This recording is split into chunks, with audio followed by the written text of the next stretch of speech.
Atenção, vai começar agora uma teleaula de processos de fabricação do curso profissionalizante. Este módulo tem um total de 80 aulas. Hoje você vai assistir a teleaula número 18. Bons estudos!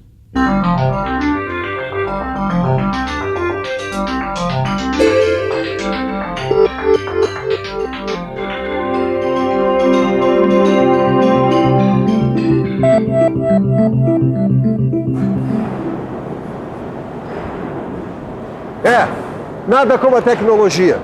Como você pode observar nessas últimas teleaulas, existem diversos tipos de processos de soldagem. E esses processos não param de surgir e não param de evoluir para atender às diferentes necessidades da indústria. Pois muito bem, na teleaula de hoje nós vamos conhecer mais um processo, só que esse diferente de todos aqueles que nós já estudamos.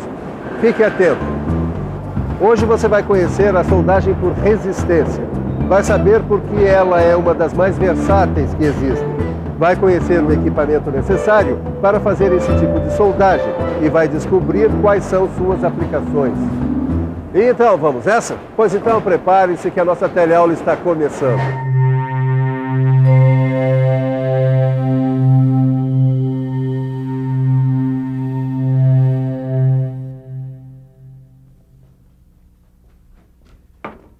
Trabalhando direto, hein, Ananias? Ainda bem, Caio. Os pedidos estão chegando quase todo dia. Ainda ontem chegou essa encomenda aqui. Mas uma parte dela eu vou ter que mandar fazer fora. Porque precisa de um tipo de soldagem que eu não tenho aqui na oficina, não. Ah, já sei. Aquela soldagem que só se usa na indústria, né? É isso aí, Caio. Para terminar essas peças, vai precisar da soldagem por resistência. Opa, essa aí é novidade, hein? Soldagem por resistência? É nova mesmo. É diferente de todas as outras sobre as quais a gente já conversou. Todos os processos de soldagem que nós vimos até agora trabalham por fusão, ou seja, são processos que usam o calor gerado pelo gás ou pelo arco elétrico para fundir o metal de base e, dependendo do processo, também o eletrodo, e aí formar uma poça de fusão, que depois se solidifica e forma o cordão de solda. Já na soldagem por resistência, a fusão acontece numa pequena região de contato entre as superfícies a serem soldadas, provocada pelo calor gerado pelo efeito Joule. Calma que nós vamos traduzir tudo isso com a ajuda do nosso amigo aqui. Nós vamos começar a entender o que é o efeito Joule. O efeito Joule acontece todo dia quando você vai tomar banho. A resistência do chuveiro recebe uma corrente elétrica. Pois bem, a resistência do chuveiro é uma peça feita de metal e ela é chamada de resistência exatamente porque a corrente elétrica encontra resistência para passar por ela. É claro que esta é uma explicação bem simplificada do que é o efeito Joule, mas para nós basta guardar que uma corrente elétrica que passa por um metal encontra uma resistência nesse metal. Daí, uma parte desta energia elétrica é transformada em energia térmica, ou seja, calor. Mas e daí, Silva? O que é que esse tal de efeito Joule tem a ver com a soldagem por resistência? O efeito Joule é fundamental para a soldagem por resistência. Você está lembrado da resistência do chuveiro? Tô. Pois muito bem. Os eletrodos conduzem a corrente elétrica e essa corrente é transmitida às peças que vão ser soldadas. E já que se trata de metal, essas peças apresentam resistência à passagem da corrente. E então acontece o que ocorre com a resistência do chuveiro. Uma parte da energia elétrica se transforma em energia térmica, ou seja, calor. Ah, aí o calor provoca um aquecimento nas regiões a serem soldadas. Exatamente. Só que não basta o calor gerado pelo efeito Joule. É preciso que as peças também estejam sendo submetidas a uma pressão durante um tempo. Só então a soldagem é realizada. Soldagem por resistência, efeito Joule. Tá, agora me explica direitinho como é que essa soldagem acontece, porque eu acho que eu não entendi muito bem, Ananias. Não se preocupe, Caio. A coisa não é tão simples mesmo. Mas você vai entender tudo direitinho como acontece. Presta atenção no esqueminha que vem agora. Eu tenho certeza que a coisa vai clarear. É só pensar um pouco. Vamos pensar um pouco. Vamos ver como isso acontece. Vamos imaginar duas peças de metal que vão ser soldadas. Isso. Agora, nós temos os eletrodos. É isso aí. Os eletrodos ficam um de cada lado das peças. Agora deixa-me lembrar. Os eletrodos conduzem e transmitem corrente elétrica até as peças.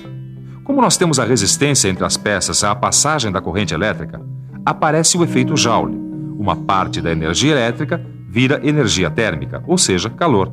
Ah, saquei! Esse calor aquece as superfícies em contato da junta e, com a pressão, forma a solda. Muito bem, esse é o princípio da soldagem por resistência. Como você viu, essa questão da resistividade dos metais envolvidos no processo é fundamental. Mas o que será essa tal resistividade? Resistividade. A resistividade é a característica que os metais têm de resistir à passagem de corrente elétrica. Existem metais que oferecem grande resistência à passagem de corrente elétrica. Outros, como o cobre, por exemplo, têm baixa resistividade e, por isso, são considerados bons condutores. A resistência elétrica dos metais é muito importante nesses processos de soldagem, mas não é só ela.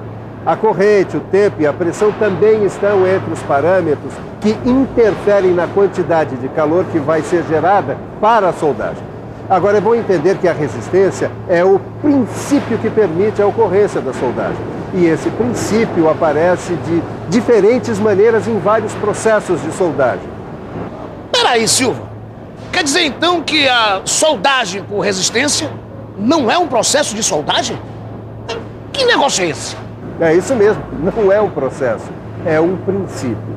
Um princípio que está presente em vários processos. A soldagem por resistência pode ser feita de várias maneiras. O princípio é sempre o mesmo. Uma corrente elétrica que gera calor, associada à pressão e tempo, faz com que as peças sejam soldadas. Mas esse princípio pode ser aplicado de muitos jeitos diferentes. Agora nós já sabemos que existem vários processos de soldagem por resistência. Então vamos conhecer alguns deles. Esse processo aí é a soldagem por pontos. Repare bem, os eletrodos unem as peças por um ou mais pontos. As regiões desses pontos são aquecidas por um curto espaço de tempo, enquanto dura a passagem da corrente elétrica. Depois que a corrente elétrica cessa, a pressão é mantida até que a soldagem tenha sido completada. Só aí os eletrodos são afastados. Essa aí é a soldagem por costura. Olha só, nesse processo os eletrodos são circulares. Eles transmitem a corrente elétrica e a pressão, formando uma costura de solda, que é uma série de ponteamentos sobrepostos, como a máquina de costura faz com a roupa. Essa soldagem é chamada soldagem por projeção. Na verdade, ela é muito parecida com a soldagem por pontos. Só que aqui o ponto é feito numa região da peça em que exista uma saliência, obtida por estampagem ou forjamento. Essa é a soldagem de topo. Existem dois tipos de soldagem de topo, por resistência e por centelhamento. Essa é a soldagem por resistência. As duas peças são pressionadas uma contra a outra e com a passagem da corrente elétrica e a geração de calor, a área de encontro se funde, formando a solda. E finalmente aí está a soldagem de topo por centelhamento. A diferença é que as peças são previamente energizadas e quando aproximamos uma da outra, acontece o centelhamento. Esse processo é repetido até que a temperatura esteja alta o suficiente para fazer a soldagem. Aí as superfícies são prensadas uma contra a outra e pronto, estão soldadas. Bom, e você deve estar se perguntando para que todos esses processos? A resposta é simples. Dependendo do tipo da peça, das características mecânicas do metal que vai ser soldado e da espessura das peças, a gente pode usar um ou outro processo. É por isso que no começo dessa teleaula, o título falava em versatilidade. A soldagem por resistência pode ser usada de várias maneiras em vários processos. O tanque de combustível deste caminhão foi fabricado usando a soldagem por costura, como você acabou de ver. Nesse caminhão, por exemplo, a maioria da soldagem é por ponto. Como você viu, as aplicações para soldagem por resistência são muitas. E no seu livro de estudo você encontra vários exemplos para soldagem por resistência. Não se esqueça de dar uma bela consultada no seu livro depois dessa teleaula. Acho que agora eu tô sabendo tudo sobre soldagem por resistência. Afinal de contas, não é tão difícil assim, né? É só lembrar que a base de tudo é o efeito Joule, que transforma a energia elétrica em calor, e a pressão exercida sobre as peças a serem soldadas. Mas é claro que nós também temos os diferentes processos de soldagem, mas a base deles é sempre a mesma. O que muda é a forma como esse princípio de soldagem por resistência é aplicado. Muito bem, Caio. Tá por dentro mesmo. Agora só falta uma coisa para você dominar o assunto. Falta o quê? Conhecer o equipamento básico de soldagem por resistência. Nossa, mas são tantos processos de soldagem por resistência, hein? Mas existe um equipamento básico. O que varia é principalmente o formato dos eletrodos. O resto é quase sempre igual. Dá uma olhada aqui. Todos os processos de soldagem por resistência têm um sistema elétrico parecido com esse. Você tem uma fonte de energia. As fontes mais eficientes são formadas por um transformador e por um circuito retificador, que fornece corrente contínua ao sistema. Os eletrodos são normalmente feitos de ligas de cobre, já que esse material é um ótimo condutor de calor e de corrente elétrica. Os eletrodos para soldagem por costura são circulares. Como você já deve ter notado, estes eletrodos não são consumíveis. Mas como qualquer peça, eles se desgastam e precisam ser substituídos de tempos em tempos. Bom, e fechando o equipamento, aí está o sistema mecânico. Ele é o responsável pela aplicação da pressão sobre as peças. É, na verdade, um chassi que serve de suporte às outras peças do sistema. E só para fechar esse capítulo dos equipamentos, Caio, é bom lembrar que a pressão exercida sobre as peças pode ser feita por um motor elétrico num sistema manual ou num sistema automático, que usa sistemas hidráulicos ou pneumáticos para pressionar uma peça contra a outra. A gente fecha o capítulo do equipamento, mas é agora que começa o trabalho do operador, né, Silva? Exatamente. O operador precisa ficar atento ao que a gente chama de parâmetros do processo de soldagem. Esses parâmetros são variáveis, portanto, o operador deve se preocupar com a definição dos parâmetros da soldagem, que são a intensidade da corrente, a força exercida pelos eletrodos e o tempo.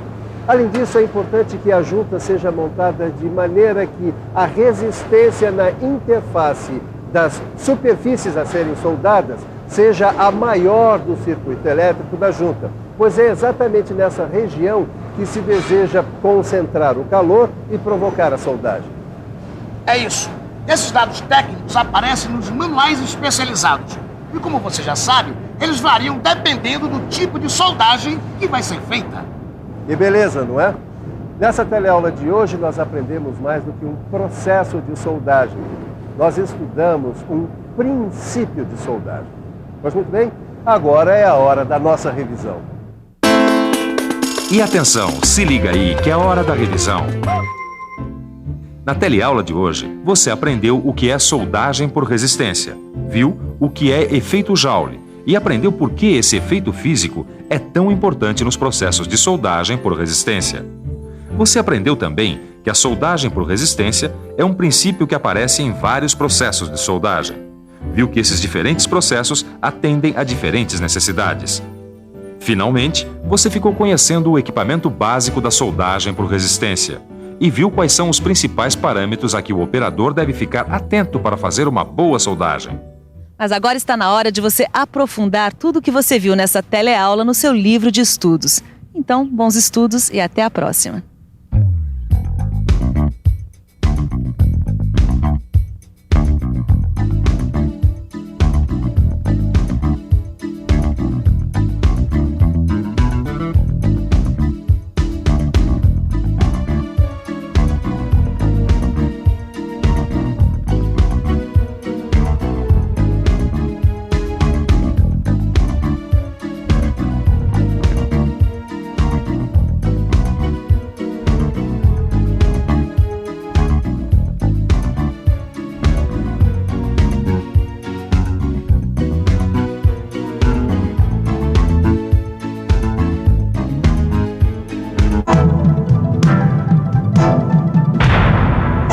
Telecurso 2000, um programa de educação do Sistema Fiesp e da Fundação Roberto Marinho.